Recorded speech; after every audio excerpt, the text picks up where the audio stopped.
Hello viewers, welcome to my YouTube channel learn with Joy. তো আজকের ভিডিওতে আমি তোমাদের সঙ্গে চতুর্থ শ্রেণীর দ্বিতীয় পর্যায়ক্রমিক মূল্যায়ন 2025 সালের বাংলার প্রশ্নপত্র নিয়ে আলোচনা করব।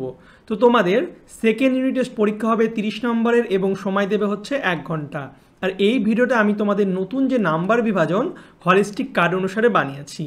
আর এই ভিডিওতে আমি তোমাদের সঙ্গে বাংলার নমুনা প্রশ্নপত্র সেট পুরো উত্তর সহ আলোচনা করব। আর যে প্রশ্নগুলো করাবো সেগুলো তোমরা ভালো করে পড়বে এবং খাতাতে লিখে নেবে, কারণ এখান থেকে পরীক্ষা আসার সম্ভাবনা কিন্তু প্রবল। আর ভিডিওটা শুরু করার আগে তোমাদের বলে দিই, তোমরা যারা আমার YouTube channel learn with Joy subscribe করোনি, তো সাবস্ক্রাইব করে পাশের যে বেল আইকন আছে সেটা টিপে নোটিফিকেশানটাকে অল করে দেবে। তাহলে আমি যখনই নতুন নতুন ভিডিও ছাড়বো তোমাদের কাছে সবার প্রথম নোটিফিকেশান চলে যাবে। আর আমি ক্লাস 4-এর আরও সাবজেক্টের ভিডিও বানিয়েছি, সেগুলোর লিঙ্ক আমি ডিসক্রিপশন বক্সে দিয়ে দেবো, সেখান থেকে তোমরা দেখে নেবে। আর এই ভিডিওটাকে তোমরা বেশি বেশি করে হোয়াটসঅ্যাপে তোমাদের বন্ধুদের সঙ্গে শেয়ার করবে। তো চলো আজকের ভিডিওটা আমরা শুরু করি। তো দেখতে পাচ্ছ প্রথমে বলছে সঠিক উত্তরের মাথায় ঠিক চিহ্ন দিতে হবে। তো প্রথম যেটা আছে সেটা বলছে সত্যি চাওয়া কবিতায় আরও কথাটি কতবার রয়েছে। তো আরও কথাটি হচ্ছে 5 বার রয়েছে। 2 বলছে একটি ধানের শীষের উপরে কটি শিশুর বিন্দু? একটি শিশুর বিন্দু। একটি ধানের শীষের উপরে একটি শিশুর বিন্দু। 3 বলছে আলো নাটকে আমরা শম্ভুর কিসের পরিচয় পেয়েছিলাম? আমরা শম্ভুর ভয়ের পরিচয় পেয়েছিলাম। 4 নম্বর বলছে আমরা কালক্ষেপ না করে কত কুড়ি কই সেই উল্টানো ছাতার মধ্যে ভরে ফেললাম। আমরা কালক্ষেপ না করে হচ্ছে 1.5 হচ্ছে কুড়ি, কিন্তু কই সেই উল্টানো ছাতার মধ্যে ভরে ফেললাম। এরপরে নেক্সট হচ্ছে পূর্ণবাক্যে উত্তর দিতে হবে। তো পূর্ণবাক্যে উত্তরের মধ্যে প্রথম যেটা আছে সেটা হচ্ছে নাওরি কথার অর্থ কী? তো নাওরি কথাটির অর্থ পূর্ববঙ্গের কোনো বধূর নদী পথে বাপের বাড়ি যাত্রা। তারপরেরটা বলছে স্কট তৃতীয় অভিযান কত সালে শুরু করেন? তো স্কট হচ্ছে 1910 সালে তৃতীয় অভিযান শুরু করেছিলেন। 3 নম্বর অশ্বিনী কুমার দত্ত কে ছিলেন? তো অশ্বিনী কুমার দত্ত ছিলেন পেশায় শিক্ষক, দৃঢ়চেতা বহু ভাষাবিদ ও সুপণ্ডিত।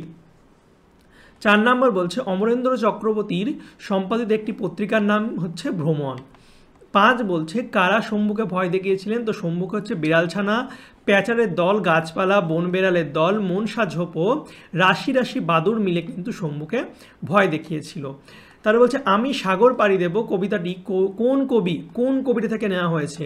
তো আমি সাগর পাড়ি দেব কবিতাংশটি হচ্ছে কাজী নজরুল ইসলামের লেখা পুতুলের বিয়ে নাটকের 7 ভাই চম্পা কবিতা থেকে নেওয়া হয়েছে। নেক্সট দেখো 7 দাগ বলছে স্লেজ যাত্রার জন্য কয়টি কুকুর নেওয়া হয়েছিল? তো স্লেজ যাত্রার জন্য হচ্ছে 19টি কুকুর নেওয়া হয়েছিল। ফেনসা ভাত কি? ফেনসা ভাত হচ্ছে ফেন সমেত ভাতকে ফেনসা ভাত বলে। 9 বলছে আমার মার বাপের বাড়ি গল্পে হোসেন মামা কি কি উপহার এনেছিল? তো হোসেন মামা হচ্ছে 1 কাঁদি কলা ও 2টি কাঁঠাল উপহার এনেছিল। তো এই হয়ে গেলে এবার অর্থ আমাদের লিখতে হবে। অর্থ দেখো, অর্থর মধ্যে প্রথম যেটা আছে সেটা হচ্ছে নজরানা। তো নজরানা কথার অর্থ হচ্ছে উপঢৌকন বা ভেট। 2 হচ্ছে শুক্তি। তো শুক্তি কথার অর্থ কি? শুক্তি কথার অর্থ হচ্ছে ঝিনুক। এরপর নির্দেশ। তো নির্দেশ মানে কি? আদেশ দেওয়া। এবং আস্তানা, আস্তানা কথার অর্থ হচ্ছে বাসস্থান। তো এই হয়ে গেল আমাদের অর্থ। এরপর দেখো ক স্তম্ভের সঙ্গে আমাদের খ স্তম্ভ মেলাতে হবে। তো দেখো প্রথমে ছন্দের জাদুকর। তো ছন্দের জাদুকর কাকে বলা হয়? সত্যেন্দ্রনাথ দত্তকে। এবং বিদ্রোহ কবি আমরা জানি কাজী নজরুল ইসলাম বা নজরুল ইসলাম।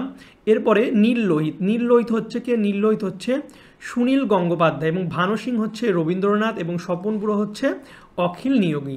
তো এগুলো কার কোনটা কি শর্ট নাম, এগুলো আমাদের পড়তে হবে। এরপরে দেখো বাক্য রচনা করো। তো বাক্য রচনার মধ্যে প্রথম আছে গৌরব। গৌরব দিয়ে নেতাজি আমাদের দেশের গৌরব। ছটপট। তো ছটপট হচ্ছে যন্ত্রণায় কুকুরটি ছটপট করছে। 3 হচ্ছে জঙ্গল। তো লেখক আমাজনের জঙ্গলে হারিয়ে গিয়েছিলেন। এরপরে হচ্ছে গাংচিল। তো সৈকতে গাংচিলেরা উঠছে। তো এইভাবে তোমরা বাক্য রচনাগুলো করতে পারবে। এরপরে সন্ধি বিচ্ছেদ খুব ইম্পর্টেন্ট। দেখো রবীন্দ্র সন্ধি বিচ্ছেদ হচ্ছে রবি যুক্ত ইন্দ্র। তারপরে অধ্যুষিত। অধ্যুষিত হচ্ছে অধিযুক্ত উষিত এবং মেঘালয় মেঘযুক্ত আলয়, খুব সোজা। বিবেকানন্দ বিবেকযুক্ত আনন্দ। তো সন্ধি বিচ্ছেদগুলো আছে। এরপরও দেখো আরও কিছু সন্ধি বিচ্ছেদ, যেমন বেদান্ত বেদযুক্ত অন্ত, অতীত অতিযুক্ত ঈদ এবং দামোদর দামযুক্ত উদর। তো এইভাবে সন্ধি বিচ্ছেদগুলো তোমরা করতে পারবে। তারপরে লিঙ্গ পরিবর্তন করতে হবে। তো লেখকে হচ্ছে লেখিকা, চাচাকে চাচি হয়ে গেল। এরপরে বিপরীত শব্দ দেখো গ্রামের বিপরীত শব্দ শহর এবং পরাজয়ের বিপরীত শব্দ জয়।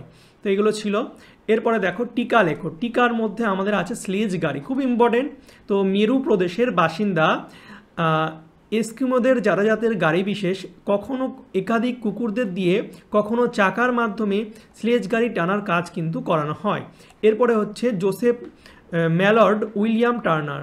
তো জোসেফ ম্যালর্ড উইলিয়াম টার্নার ছিলেন পৃথিবী বিখ্যাত ব্রিটিশ চিত্রশিল্প। 1775 খ্রিস্টাব্দে তার জন্ম হয়। জল রং ও তিল রঙে নির্গত চিত্র আঁকায় তিনি ছিলেন সিদ্ধহস্ত। 1851 খ্রিস্টাব্দে তার মৃত্যু হয়। তো এই হচ্ছে আমাদের টিকা। এরপরে দেখো শূন্যস্থান পূরণ করো। তো বলছে কপত কপতি কান্দে ড্যাশ বসিয়া, তো খোপেতে বসিয়া। বন্যা এনে ভাঙবো ড্যাশ করবো একাকার, তো বন্যা এনে ভাঙবো বিভেদ করবো একাকার। তারপরে বলছে একটি ধানের ড্যাশ উপরে একটি শিশুর বিন্দুতে, একটি ধানের শীষের উপরে একটি শিশুর বিন্দু। এটা দিয়ে শর্ট কোশ্চেনও ছিল আমাদের এমসিকিউ।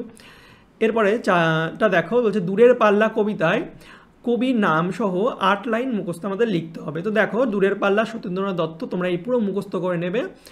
আমি বলে দিচ্ছি দেখো, ছিপখান 3 দ্বার 3 জন মাল্লা, চৌপর 3 ভোর দেয় দূর পাল্লা, পারময় ঝোপঝাড় জঙ্গল জঞ্জাল, জলময় শৈবাল পান্নার টাকশাল। তো এটা তোমরা মুখস্থ করে নেবে।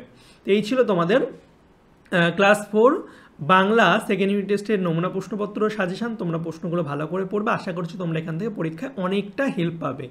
আর আমি বাকি সাবজেক্টেরও ভিডিও করেছি, ডিসক্রিপশন বক্স থেকে দেখে নেবে। ভিডিওটা ভালো লাগলে অবশ্যই লাইক কমেন্ট শেয়ার করবে। আর যাদের পিডিএফ লাগবে তারা অবশ্যই আমার হোয়াটসঅ্যাপ আর টেলিগ্রাম চ্যানেলে যুক্ত হবে। নাম হচ্ছে লানুইজ জয়, ডিসক্রিপশন বক্সে লিঙ্ক দেওয়া আছে। পিডিএফ যারা কিনতে চাও তারা আমাকে হোয়াটসঅ্যাপ SMS করবে এই কথাটা লিখে যে স্যার বাই পিডিএফ, ক্লাস আর সাবজেক্ট লিখবে। পিডিএফের দাম হচ্ছে মাত্র 10 টাকা। তোমাদের কিউআর কোড দিয়ে দেবো, কিউআর কোডে 10 টাকা পেমেন্ট করলেই তোমাদের কিন্তু পিডিএফ পেয়ে যাবে। তো যাদের পিডিএফ কিনতে চাও তারা SMS করবে, সবাই কিন্তু SMS করবে না। ওকে, তো চলো বাই, দেখা হবে তোমাদের সঙ্গে পরের একটা ভিডিওতে। Thank you for watching my videos.